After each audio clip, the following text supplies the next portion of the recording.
आराध्य देव के श्री चरणों में सत सत नमन। मैं अभिनंदन गादिया सूरत से जैन हिंदी ऑडियो बुक में आपका स्वागत करता हूं।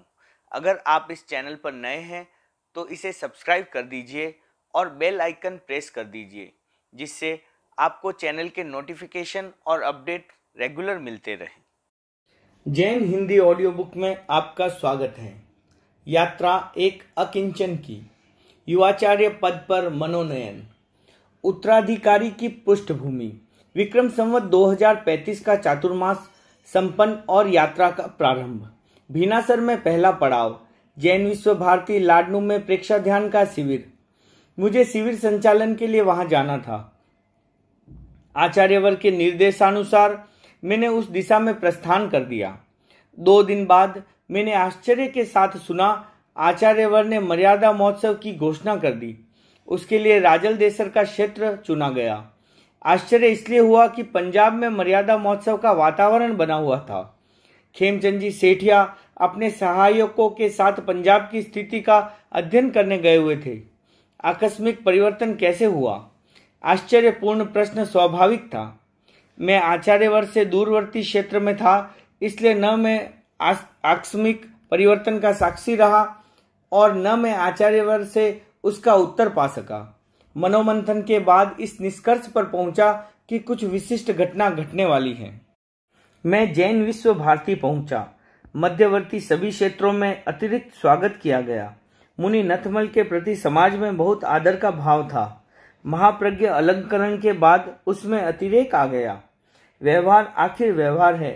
मैं नहीं मानता कि उस अलंकरण से कुछ ही दिनों में मेरी अर्हता शिखर को छू गई।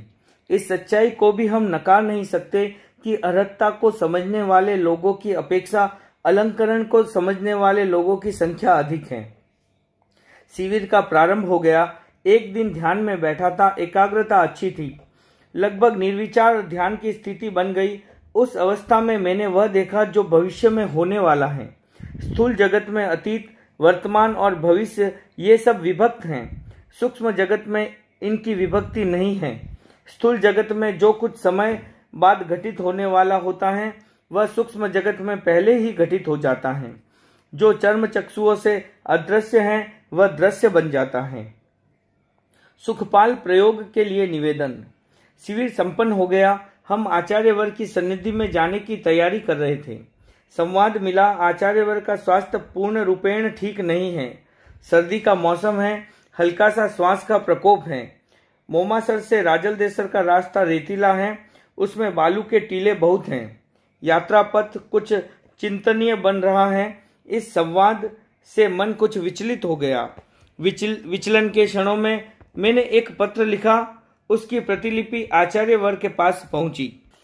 अरहम युग प्रधान गुरुदेव, तुलसी अध्यात्म नीडम तपोभूमि बन रहा है। नित नए लोग आते हैं और उसकी परिकल्पना से बहुत प्रभावित होते हैं।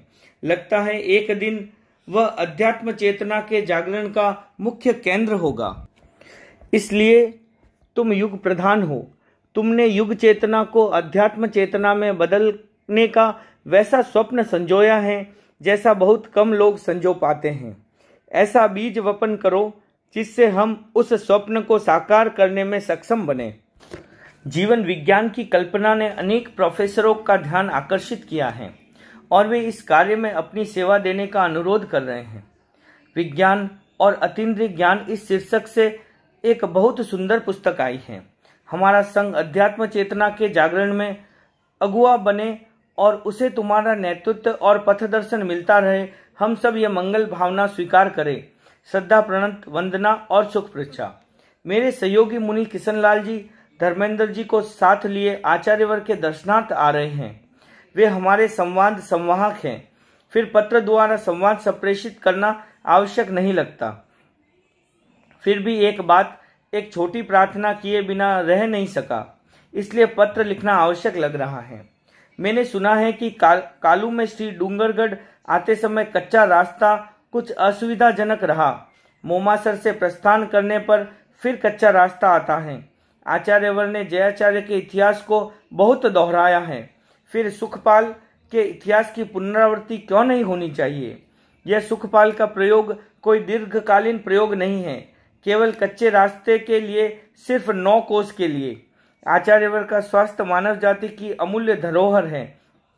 उसके लिए इतनी सी प्रार्थना अस्वीकृत नहीं होगी, यह मुझे विश्वास है। इसमें न कोई अव्यवहारिकता है, न कोई समालोचना है और न कोई अतिरिक्तता। यह केवल समयोचित बात है, इसलिए इसमें कोई संकोच नहीं होना चाहिए। सुखपाल का प्रयोग बहुत छोटी बात है, स्वास्थ्य का ध्यान बहुत बड़ी बात है। साथी प्रमुखा श्री कनक प्रभा जी से सुख पृच्छा, तुम भी इस प्रार्थना में सहयोग करोगी, ऐसा मैं चाहता हूँ। मैंने ये अभ्यर्थना केवल भावनावश नहीं की है, एक यथार्थ के रूप में की है। फिर आचार्यवर जैसा देश काल भाव उचित समझेंगे वैसा ही करेंगे। श्रद्धा प्रणत मुनि नथमल 8/1/1979 जैन विश्व भारती लाडनू। अज्ञात को समझने की दृष्टि उपलब्ध हो तो हम भविष्य को हस्तामलकवत कर सकते हैं। इस पत्र से पूर्व मैंने आचार्यवर की सेवा में अनेक पत्र लिखे, पर इस पत्र के लेखन के समय आत्मविश्वास अतिरेक को छू रहा था। अलंघनीय विश्वास था कि आचार्यवर मेरी प्रार्थना को स्वीकार कर सुखपाल का प्रयोग करेंगे। आचार्यवर ने वैसा ही किया और पत्र के शब्द अर्थवान बन गए। उनमें भी ज्यादा अर्थवान बन गया मेरा विश्वास। लाडनू से विहार कर हम सुजानगढ़ आए। वहां मुनि नथमल जी स्वामी बागोर अवस्थित थे। वे मुझसे वय और दीक्षा प्रयास दोनों में ज्येष्ठ थे। उनका आत्मीयतापूर्ण व्यवहार मुझे सदा आकृष्ट करता रहा। वे बहुत ही व्यवहार कुशल मुनि थे।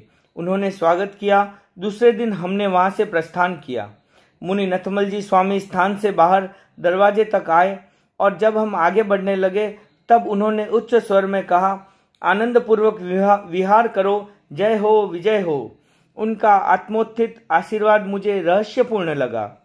महाप्रज्ञ अलंकरण के बाद सर्वत्र अतिरिक्त स्वागत किया गया, किंतु मुनि नथमल जी स्वामी का व्यवहार विस्मय बोधक बनकर रह गया। बिदासर मार्गवर्ती नहीं था। झूमर बेंगानी आदि अनेक कार्यकर्ताओं का आग्रह था। उनके अनुरोध को स्वीकार कर हम बिदासर गए। वहां बालवाड़ी में अपूर्व स्वागत किया गया। मैंने सोचा व्यवहार की दुनिया में विशेषण का स्वागत है, निर्विशेषण का अपना मूल्य है और विशेषण का अपना मूल्य। बिदासर से प्रस्थान कर हम राजल देसर पहुंचे। आचार्यवर के दर्शन किए। उन्होंने कहा, हम तुम्हारे लिए आए हैं। हमने तुम्हारी प्रार्थना स्वीकार कर ली और सुखपाल से आए हैं। हम तुम्हारे लिए आए हैं, यह वाक्य रहस्यपूर्ण था। उस समय मैं उसका अर्थ नहीं समझ सका। युवाचार्य पद पर नियुक्ति। माघ शुक्ला सप्तमी का दिन 115वां मर्यादा महोत्सव राजल देसर। डागा परिवार की वाड़ी, 20,000 की क्षमता वाला विशाल पंडाल। आचार्यवर का मर्यादा महोत्सव की आयोजन के लिए सत्संग पदार्पण। मंगलाचरण के साथ कार्यक्रम का शुभारंभ। आचार्यवर द्वारा मर्यादाओं का विश्लेषण, अकस्मात नया मोड़। आचार्यवर ने कहा, मैं 43 वर्ष से धर्मसंघ का नेतृत्व कर रहा हूं। अपने दायित्व का मनसा वाचा कर्मणा निर्वाह करता रहा हूं और करता रहूंगा। अब मैं 64 वर्ष का हो गया हूं। हमारे धर्मसंघ के अब तक जितने आचार्य हुए हैं, उन्होंने एक को छोड़कर सभी आचार्यों ने इस अवस्था से पहले अपना दायित्व अपने योग्य शिष्य को सौंप दिया। मैं भी आज एक घोषणा करना चाहता हूं। इस वाक्य के साथ ही सारी सभा में उत्सुकतापूर्ण मौन का वातावरण बन गया। मैं एक नाम की घोषणा करना चाहता हूं। उत्सुकता और अधिक हो गई। कुछ लोगों में बेचैनी है कि 64 वर्ष की अवस्था है और अब तक उत्तराधिकारी की कोई चर्चा नहीं है। कहीं माणक गणी की तरह स्थिति न बन जाए। कुछ लोग कहते हैं, आचार्य श्री परेशानी में हैं, करना चाहते हैं पर कर नहीं सकते। साधुओं में बड़ा भारी विरोध है, न जाने कब क्या हो जाए। ये सब बातें पागलपन की उपज हैं, निरर्थक हैं और असत्य हैं। आज तक मेरे मन में इस कार्य के लिए एक क्षण भी बेचैनी नहीं हुई। इस बारे में मैंने कभी निर्णय लिया ही नहीं। 1-2 बार मेरे मन में जरूर ये बात आई। तब मैंने सोचा, अकस्मात कोई काम हो जाए तो क्या करना चाहिए। मैंने चिंतन किया और फिर उसे छोड़ दिया। मुझे लगता है आज भी मेरे लिए विक्रम संवत 1993 का वर्ष है। मेरे उल्लास और प्रसन्नता में कोई कमी नहीं है। फिर भी आज मैं एक नाम घोषित करना चाहता हूँ। नाम पुराना है, भारतवर्ष में ही है, बाहर नहीं है। नाम उस साधु का है जो मेरी दृष्टि, आज्ञा, इंगित और चिंतन के अनुसार चलता है। वह मेरे दायित्व को निभाने में सक्षम है। मैं किन किन का नाम लूं? मैं जिस किसी के सिर पर हाथ रखकर कहूं तुम निभाओ, वही निभा सकता है। अब आप लोग आतुर हो रहे होंगे। यह मेरे समूचे जीवन का सबसे बड़ा निर्णय है। किसी साधु को कल्पना नहीं थी कि क्या होने वाला है। यह उत्तराधिकार पत्र मेरे हाथ में है। इस पत्र को आज ही मैंने दिन के 11 बजे लिखा है। अब मैं अपने उत्तराधिकारी का नाम घोषित कर रहा हूँ। आचार्यवर ने कहा, मुनि नथमल जी खड़े हो जाओ। मैं खड़ा हो गया। आचार्यवर, मैं आज तेरापन धर्म संघ के 115वें मर्यादा महोत्सव समारोह में अपने उत्तराधिकारी के रूप में महाप्रज्ञ शिष्य मुनि नथमल को नियुक्त करता हूँ। इस घोषणा के अंतर आचार्यवर ने नियुक्ति पत्र पढ़ा। उत्तराधिकारी पत्र।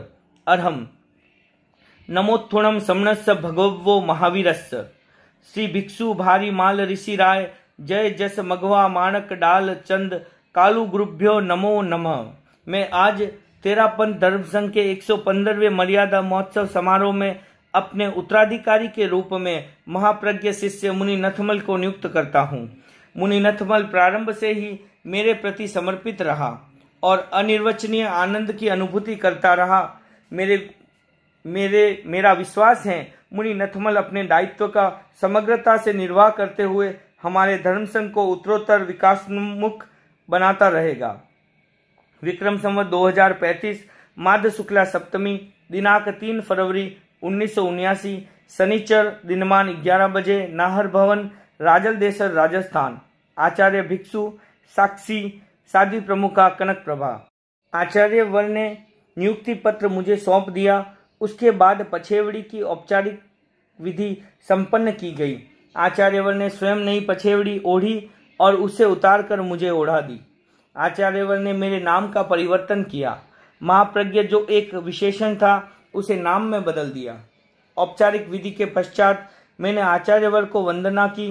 मैं वंदना कर खड़ा हुआ तब आचार्यवर ने कहा, तुम युवाचार्य बन गए हो, मेरे बराबर आसन पर बैठो। मैं मन ही मन सकुचा रहा था। दीक्षा के पहले दिन से लेकर आज तक जिनके चरणों में बैठता रहा, आज उनके बराबर कैसे बैठूं? आचार्यवर ने मेरे मानसिक संकोच को पढ़ा और कहा, आओ 2 क्षण के लिए तो बैठो। मेरा हाथ पकड़कर मुझे अपने आसन पर बिठा लिया। उस समय मैं निर्विकल्प समाधि में चला गया था। जनता के मन में आश्चर्य मिश्रित हर्ष की तरंगे आकाश को छूने लगी। उल्लास का अतिरेक। आचार्यवर ने जैसे ही मुझे युवाचार्य पद पर नियुक्त किया, वैसे ही पूरे समवत शरण में उल्लास का अतिरेक हो गया। अतिरेक की व्याख्या इन शब्दों में की जा सकती है। मौसम स्वच्छ और शांत था। न हवा का वेग, न कोई तूफान, न कोई बवंडर। फिर भी विशाल पंडाल के खंभे लगभग 4 से 5 फुट ऊंचे उठ गए। स्वयंसेवक खंभों को पकड़ने का प्रयत्न कर रहे थे, पर वे उनकी पकड़ में भी नहीं आ रहे थे। जनता का मन आशंका से भर गया। आचार्यवर ने कहा, सब कुछ शांत है, सब कुछ ठीक है, चिंता की कोई बात नहीं है। आचार्यवर के शब्दों के साथ ही खंभे पुनः भूमि पर अवस्थित हो गए। न कोई ट्यूबलाइट नीचे गिरी, न माइक की व्यवस्था को कोई हानि पहुंची। ऐसा अनुभव हुआ मानो किसी ने पंडाल को ऊंचा उठाया और पुनः नीचे रख दिया हो। यह कैसे हुआ? सबके मन में आश्चर्य मिश्रित प्रश्न था। हर व्यक्ति ने इसका उत्तर खोजा और अनेक व्यक्तियों ने अदृश्य शक्तियों के आधार पर इसकी व्याख्या की। पंडाल के खंभों का ऊपर उठना और फिर अपने स्थान पर पूर्ववत स्थिर हो जाना, न कोई चोट, न कोई टूट फूट और न कोई क्षति विक्षति। सब कुछ वैसा का वैसा जैसे पहले था। सारा वातावरण हर्षोल्लास से भर गया।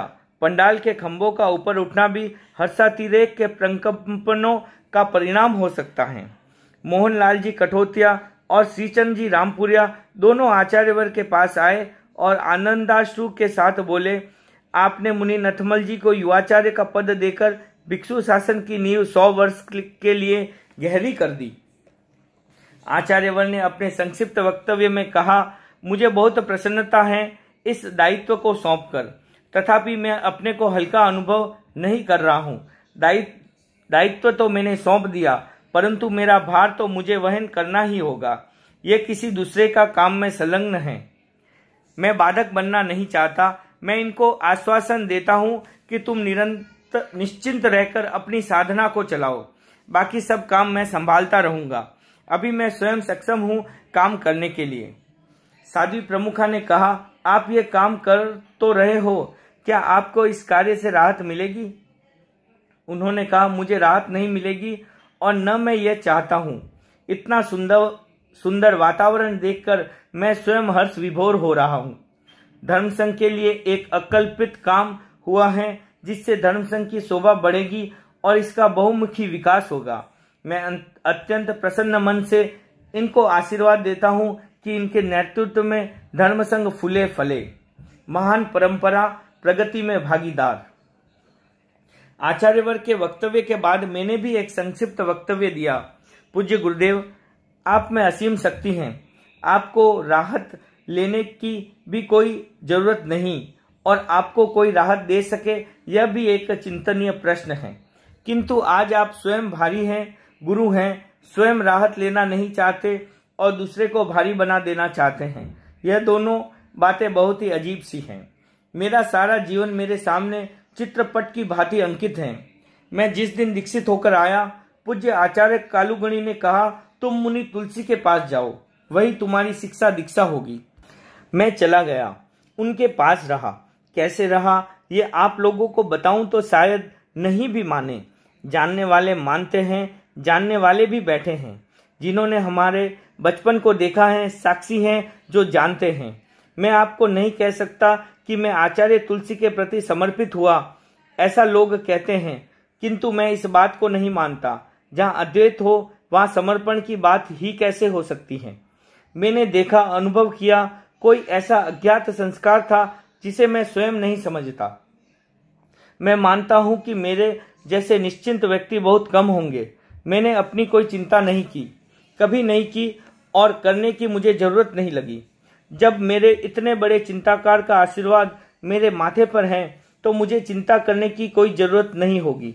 आज का साधु साध्वी कोई कल्पना भी नहीं कर सकता होगा कि पछेवड़ी ओढ़नी है, कब ओढ़नी है और कब सिलवानी है।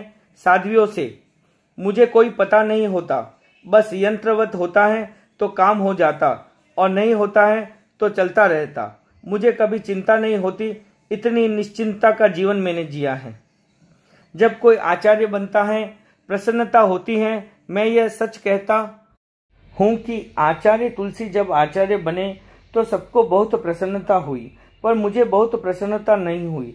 इसलिए नहीं हुई कि मैंने सोचा जहाँ मैं रहता था, मेरे सारे जीवन का संबंध था, अब नहीं रहेगा। आचार्य तुलसी पहले तो मेरे थे और अब सबके बन गए। मैं बहुत कट गया। मैं अपना सौभाग्य मानता हूँ कि पूज्य गुरुदेव ने मुझे एक नया दायित्व सौंपा है और कसौटियाँ तो मेरी बहुत होती रही हैं। समय समय पर अनेक परीक्षाएं हुई हैं, पर आज आचार्यवर ने सबसे बड़ी परीक्षा और कसौटी करनी चाहिए। आज तक आचार्यवर ने मुझे जो भी काम सौंपा मैं उसमें 100% सफल हुआ हूँ।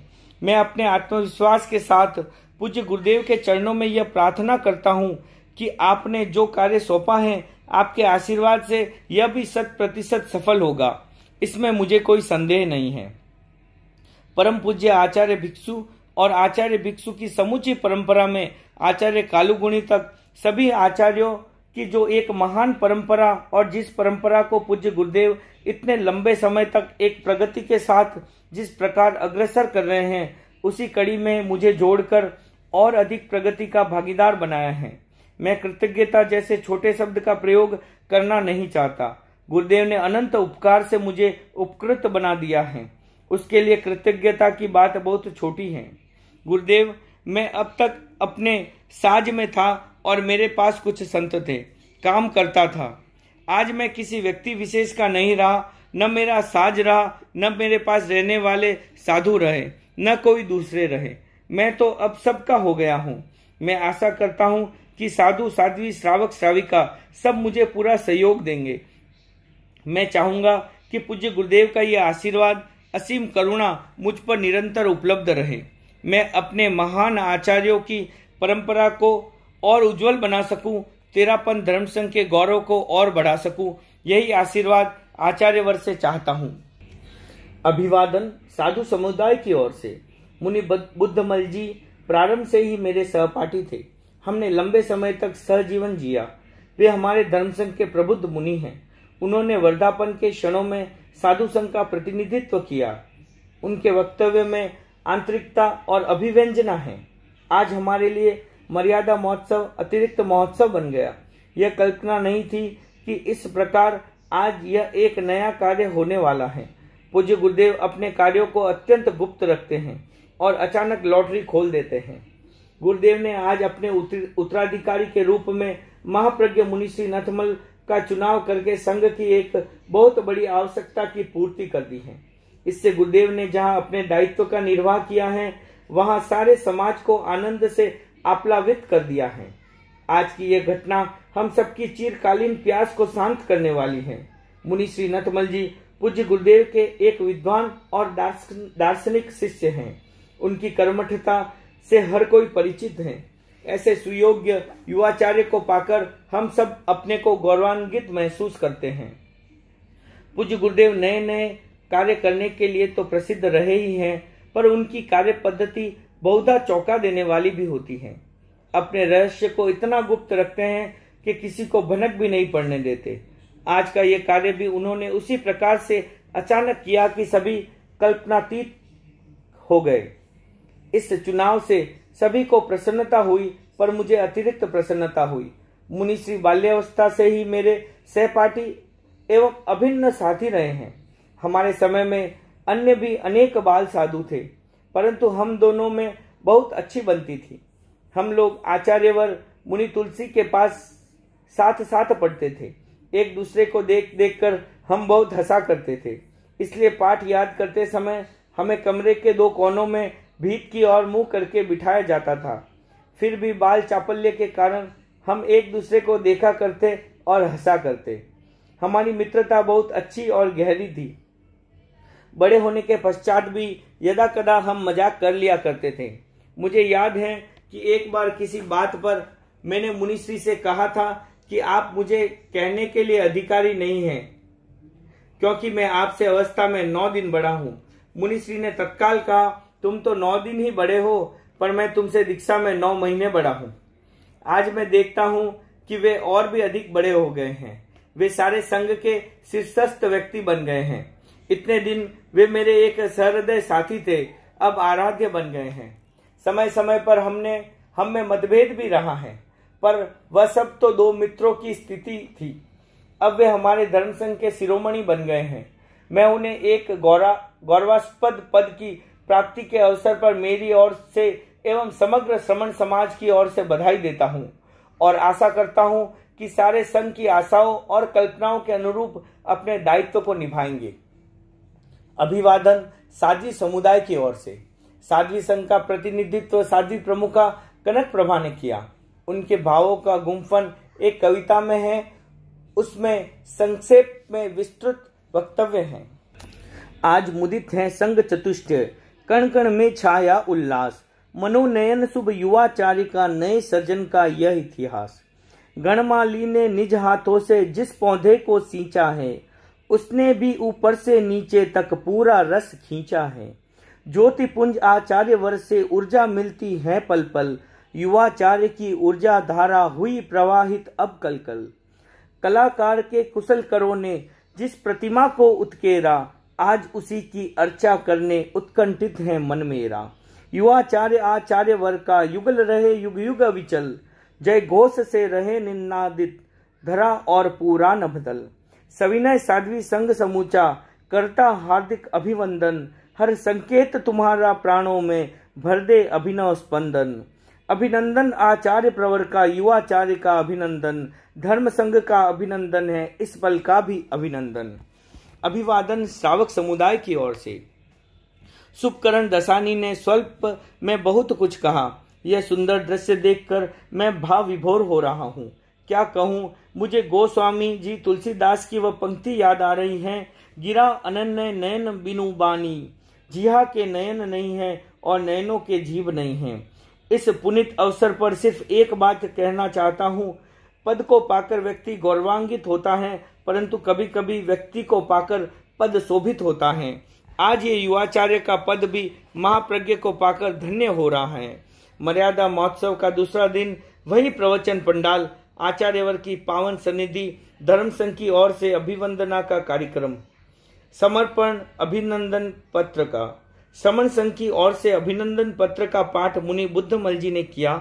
उन्होंने प्रारंभिक भूमिका में कहा, आज प्रातः मैं अपने कमरे में बैठा था, युवाचार्य श्री ने सीधे मेरे कमरे में आ गए और मुझे कहा, तुम मेरे साथी हो। सुदामा श्री कृष्ण के पास चावल लेकर गए थे, अब मैं क्या दूं? जब द्वारकाधीश स्वयं घर आ गए हैं, मेरे पास चावल नहीं है। यह अभिनंदन पत्र है, उसे मैं आपको समर्पित करता हूँ। अभिनंदन पत्र की भाषा इस प्रकार है। महामहिम युवाचार्य, तेरापन धर्म संघ के कांत दृष्टा युग प्रधान आचार्य श्री तुलसी द्वारा अपने उत्तराधिकारी के रूप में आप श्री का चयन समग्र धर्म संघ के लिए गौरव का सूचक है। आप जैसे प्रज्ञाशाली युवाचार्य को पाकर हम सब गौरवान्वित हुए हैं। महान दार्शनिक, आपके दार्शनिक स्वरूप ने अनेक कोणों का उद्घाटन कर विश्व के वैचारिक क्षेत्र में एक नई संभावना को जन्म दिया है। आपके अध्यात्म अनुस्यूत दर्शन एवं साहित्य की कृतियों ने धर्म संघ को विश्व मंच पर आरूढ़ होने का अवसर प्रदान किया है। प्रेक्षा ध्यान के पुरस्कर्ता, अध्यात्म जगत के ज्योतिपुंज भगवान महावीर की ध्यान परंपरा के विलुप्त रहस्यों का अन्वेषण कर आपने अध्यात्म परंपरा को नवजीवन देते हुए प्रेक्षा ध्यान की वैज्ञानिक पद्धति को प्रस्तुत किया। इससे जैन समाज ही नहीं अपितु समग्र विश्व आशा से आप्लावित हुआ है।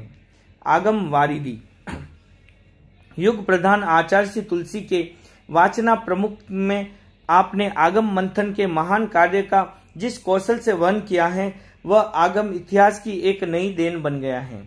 जैन धर्म के रहस्यों का अन्वेषण करने वाले विश्व के मनीषी निसंशय इससे लाभान्वित होंगे। आशाओं के दीप, ज्योतिपुंज आचार्य श्री तुलसी ने आपको युवाचार्य बनाकर तेरापन धर्म संघ की गौरवशाली परंपरा की जो अग्रिम कड़ी जोड़ी है, उसने हमारी आशाओं और उल्लासों के दीप प्रज्वलित कर दिए हैं। आप श्री उनमें निरंतर स्नेह दान करते रहेंगे, यही मंगल आशंसा है। महाप्रज्ञ, आपका जीवन शिशु सा सुंदर, जल सा पवित्र, भाव क्रिया से उद्भासित चैतन्य का चित्र, महकते हुए गुलाबों के फूलों सा, यह समर्पित है संघ द्वारा अभिनंदन पत्र 2035 माघ शुक्ला 8, राजलदेसर राजस्थान। आपका विनयावनत तेरा पंथ श्रमण संघ। प्रसन्न है समूचा संघ। मैंने संघीय अभिवंदना की स्वीकृति में कहा, गुरुदेव, मैं अपने आप से नहीं जाना जाता, मैं तो आपकी कृति हूँ, मेरा अपना कुछ भी नहीं है। एक दिन में इतना सबका प्यार पाकर मैं गदगद हो रहा हूँ। श्रमण संघ ने अभिनंदन किया। मुनि बुद्धमल जी ने उसे भेंट किया और उन्होंने आज की घटना भी बताई। साथी ही रहेंगे, 50 वर्षों से साथी रहे हैं, 10 वर्ष की अवस्था से साथी हैं। हमारे धर्म संघ में आज जो शक्ति है वह सौभाग्य से ही मिलती है। मुझे गर्व है कि तेरापन धर्म संघ में इतने युवक साधु और साध्वियां प्रबुद्ध हैं। एक आचार्य को इतने योग्य शिष्य और शिष्याएं भाग्य से ही मिलते हैं। आचार्य तुलसी धन्य हैं जिन्हें ऐसे योग्य साधु साध्वियां मिले हैं। मैं आज पूज्य गुरुदेव का नेतृत्व पाकर गौरवान्वित हूँ, महान धर्म संघ का उत्तराधिकार पाकर गौरवान्वित हूँ। एक बार फिर पूज्य गुरुदेव को वंदन करता हुआ आशीर्वाद चाहता हूँ कि आप शक्ति प्रदान करें, ऊर्जा प्रदान करें, ताकि जो दायित्व सौंपा है उसे निभाने में मैं सफल हो सकूं। कार्यक्रम की संपन्नता के क्षण में आचार्यवर ने कहा, मेरे जीवन का करणीय कार्य संपन्न हो चुका है। काम करने के बाद इतनी प्रसन्नता हुई कि कल रात नींद भी निश्चिंतता की आई। मैंने अपना कार्य किया और उससे समूचा संघ प्रसन्न है। मैंने अनेक कार्य किए हैं और उनमें यश भी मिला है, किंतु जितना यश इस कार्य से मिला है उतना पहले कभी नहीं मिला और किसी कार्य से नहीं मिला। अनेक कार्यों में प्रशंसा मिली तो साथ साथ आलोचना भी हुई। केवल यह कार्य ऐसा हुआ जिसमें केवल प्रशंसा मिली, आलोचना नहीं। ओम अरहम।